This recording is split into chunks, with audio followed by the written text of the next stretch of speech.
gagal lagi.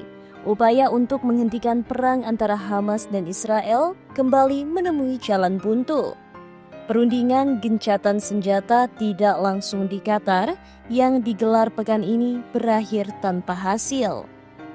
Bukan karena Hamas menolak, tapi justru karena delegasi Israel disebut tidak memiliki mandat nyata untuk bernegosiasi. Apa yang sebenarnya terjadi di balik meja perundingan Doha?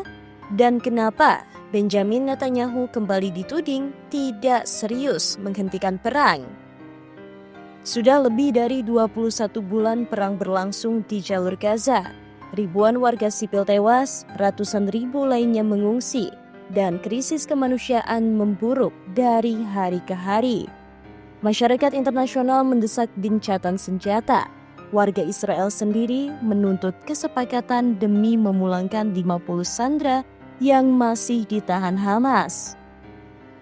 Di tengah tekanan ini, Qatar menjadi tuan rumah perundingan gencatan senjata tak langsung antara Hamas dan Israel. Sesi pertama pun digelar minggu ini. Menurut dua sumber dari Palestina yang dikutip oleh Reuters, delegasi Israel datang ke Doha tanpa membawa wewenang cukup. Delegasi Israel tidak memiliki kewenangan nyata untuk menyepakati gencatan senjata dengan Hamas, ujar sumber tersebut. Padahal sebelumnya, Perdana Menteri Israel Benjamin Netanyahu menyatakan bahwa delegasi Israel telah diberi instruksi jelas untuk mencapai kesepakatan sesuai garis kebijakan pemerintah. Namun faktanya di lapangan berbeda. Delegasi Israel disebut tidak bisa membuat keputusan final, hanya mengantarkan pesan, bukan membicarakan kesepakatan konkret. Pada malam Sabtu, ribuan warga Israel berkumpul di alun-alun utama Tel Aviv. Lokasinya tak jauh dari markas besar Kementerian Pertahanan. Tuntutan mereka jelas, segera capai kesepakatan gencatan senjata, pulangkan sandera yang masih ditahan Hamas. Bahkan beberapa keluarga sandera menyatakan bahwa Netanyahu mempermainkan harapan rakyatnya sendiri demi tujuan politik pribadi. Ketidakpercayaan terhadap pemerintahan meningkat, apalagi dengan tuduhan bahwa delegasi yang dikirim ke Doha tidak diberi kekuasaan penuh. Perundingan ini sebenarnya menjadi semacam pralobi diplomatik menjelang kunjungan Netanyahu ke Gedung Putih. Perdana Menteri Israel dijadwalkan bertemu Presiden Donald Trump minggu depan untuk membahas proposal gencatan senjata terbaru yang didukung Amerika Serikat. Namun, kegagalan perundingan awal justru memperkuat persepsi bahwa Israel belum siap berdamai, atau setidaknya belum siap mengorbankan ambisi militer demi kepentingan kemanusiaan. Pertanyaannya, apakah Netanyahu sedang bermain waktu, ataukah dia menunda kesepakatan sampai dapat garansi politik dari Washington?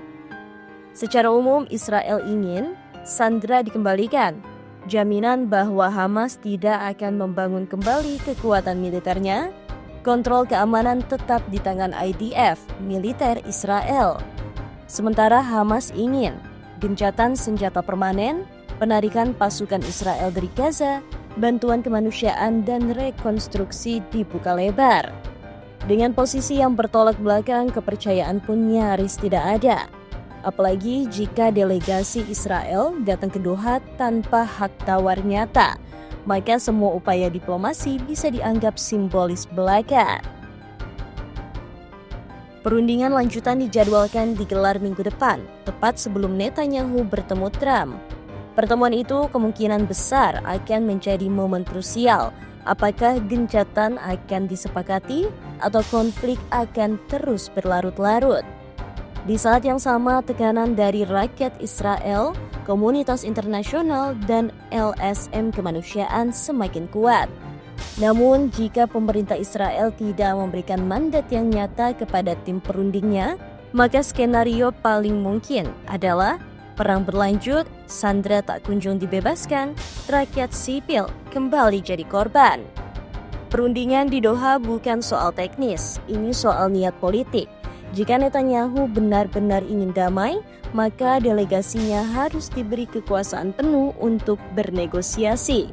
Tapi jika tidak, dunia harus siap menghadapi babak baru dari perang yang seolah tak berujung.